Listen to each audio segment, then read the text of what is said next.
On January 3rd, 2026, the world woke up to a headline that felt like it belonged in a Tom Clancy novel.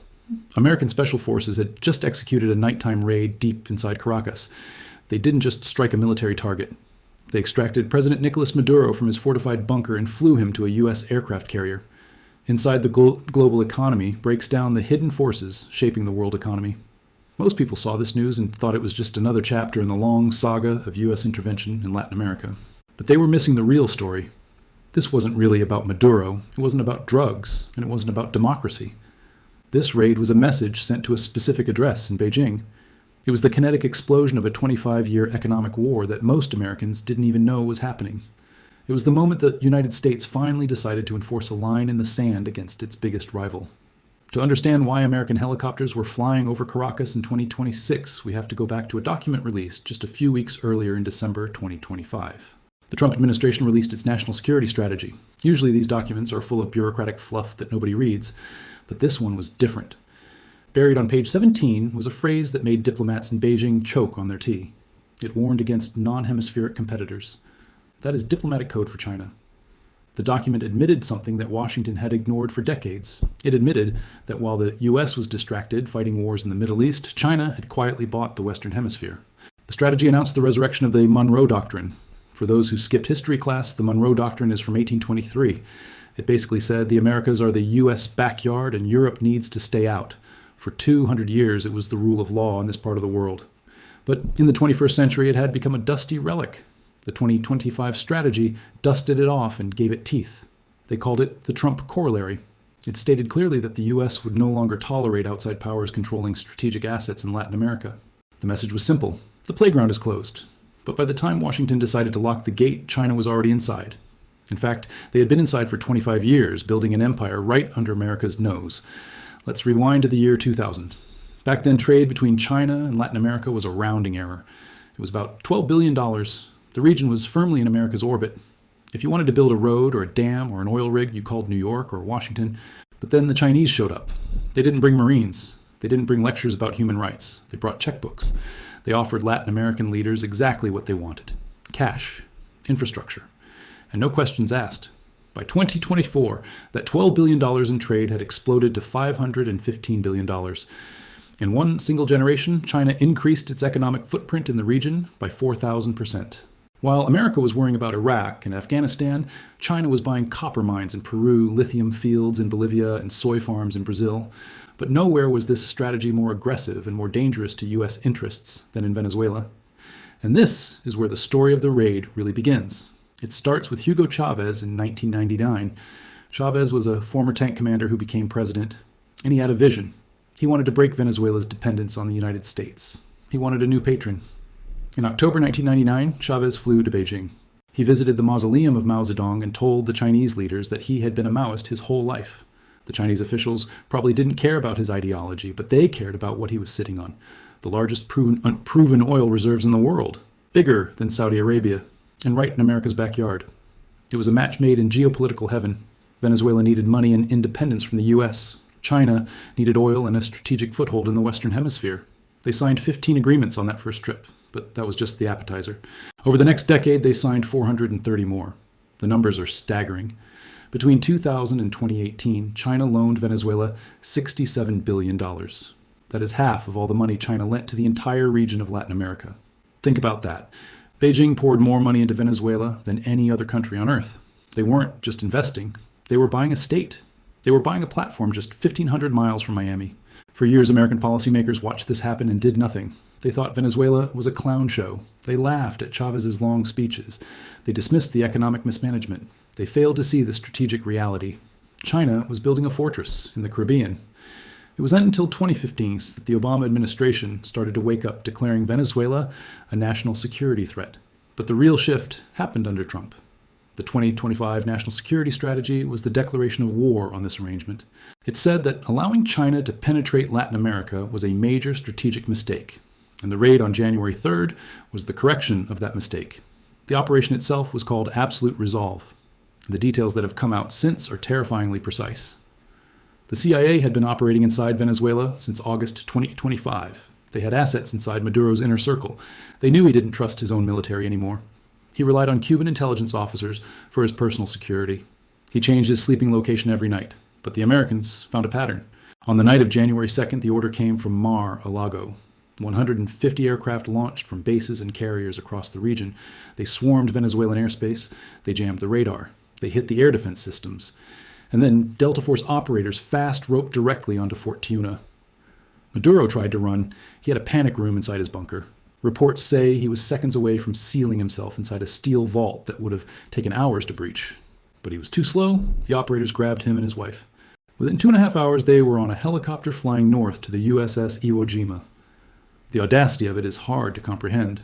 This wasn't a drone strike. This was the kidnapping of a head of state. It was a direct violation of every international norm in the book.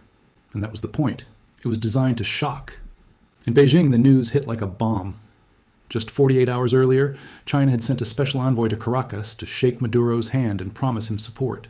President Xi had personally assured Maduro that China had his back. And now Maduro was sitting in a brig on an American aircraft carrier. This was China's nightmare scenario. All those loans, all those joint ventures, all that infrastructure. $67 billion of investment was suddenly effectively worthless. The Americans hadn't just removed a dictator. They had foreclosed on China's investment. Beijing's response was furious but toothless. They condemned the raid. They called it a violation of sovereignty. But they didn't do anything, because what could they do? China has a massive navy now, but it is built to fight in the South China Sea. It cannot project power to the Caribbean. They couldn't send a fleet to rescue Maduro. They couldn't enforce a no-fly zone. In the Western Hemisphere, the U.S. military is still the apex predator. This exposed the flaw in China's strategy. You can buy all the influence you want with checkbooks, but if you can't defend it with gunboats, you don't really own it. America called China's bluff. They bet that Beijing wouldn't start World War III over a failed state in South America, and they were right. But the raid wasn't the end of the story. It was just the opening shot of a new and dangerous era. In his press conference, Trump didn't just celebrate the capture, he doubled down. He explicitly invoked the Monroe Doctrine. He warned Colombia. He warned Cuba. He even threatened Iran. He made it clear that this wasn't a one-off event. This was the new normal. Secretary of State Marco Rubio, who was the architect of this policy, began talking about a transition government in Venezuela. But then Trump said the quiet part out loud. He talked about the oil. He said America would take control of Venezuela's oil production. He didn't frame it as holding it in trust for the Venezuelan people. He framed it as a seizure. This confirmed the worst fears of critics around the world. It looked less like a defense of democracy and more like old-fashioned resource piracy. It raised uncomfortable questions. If the U.S. can just grab a country's resources because it doesn't like the government, what does sovereignty even mean anymore?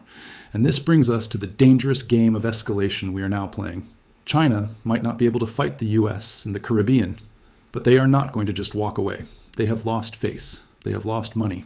And they have been humiliated on the world stage. Great powers do not accept humiliation quietly. The worry now is asymmetric warfare. China can't send carriers to Venezuela, but they can send other things. They can send advanced missiles to other anti-American regimes. They can launch cyber attacks on U.S. infrastructure. They can decide that if the U.S. is going to play cowboy in Latin America, China can start playing cowboy in the South China Sea. If Washington has declared that Latin America is off limits to China, maybe Beijing decides that Taiwan is off limits to America. If the U.S. can kidnap heads of state, maybe China decides that international rules do not apply to them either. We are seeing the breakdown of the rules-based order in real time. We are moving back to a world of spheres of influence, a world where might makes right. The immediate aftermath in Venezuela is chaos. The head of the snake is gone, but the body is still thrashing. The Chavista movement has controlled every institution in Venezuela for 25 years. The military, the courts, the oil company, PDVSA.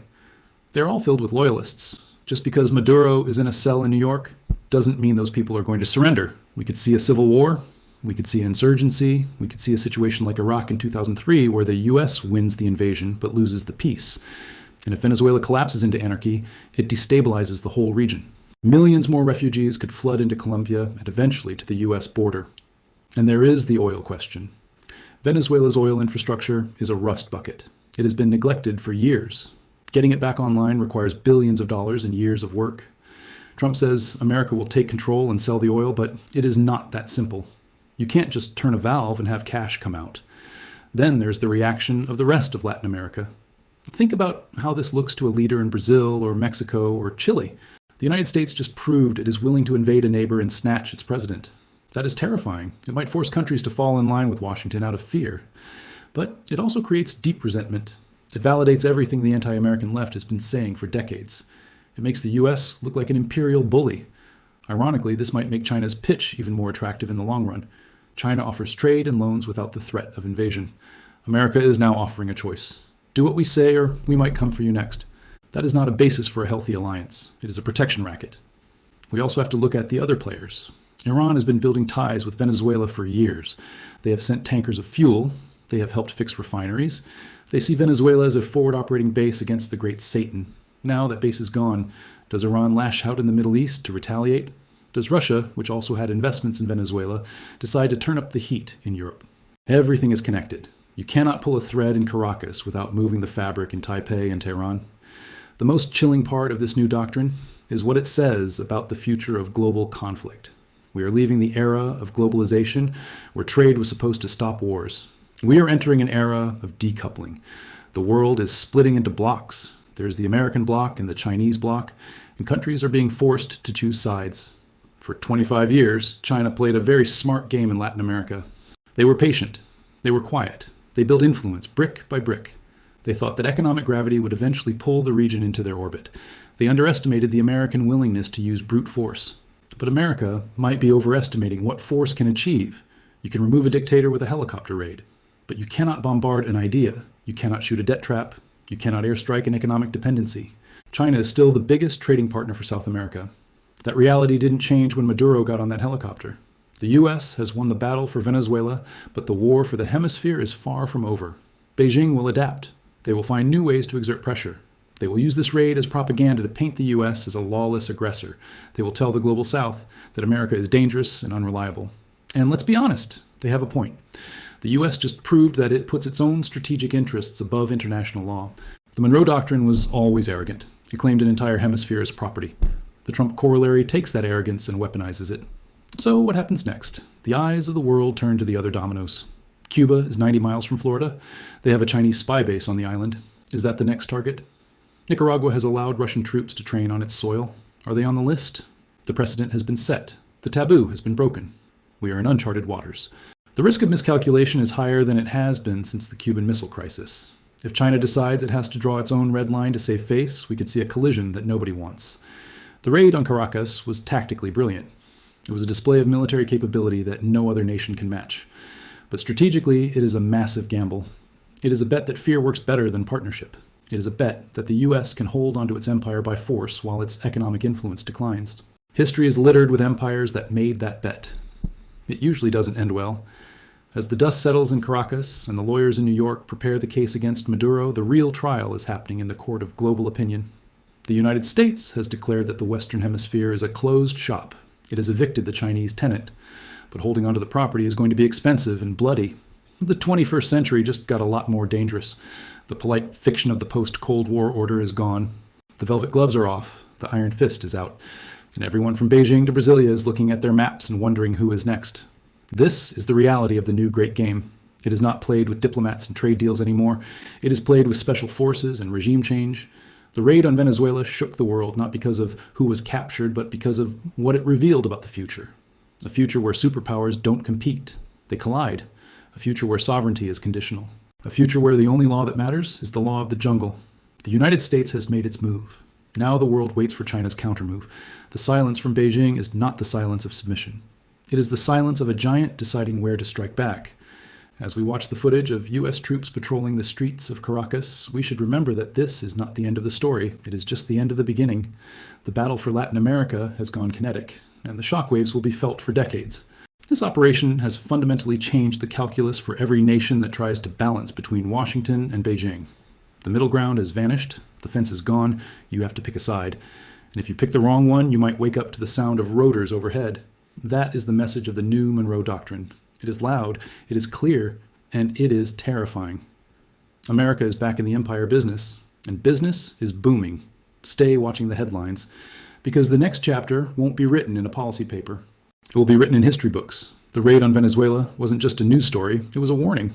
And we ignore it at our peril. This is Tom, and this is Inside the Global Economy. Subscribe now, because when this era is studied, only a few will be able to say they saw it coming.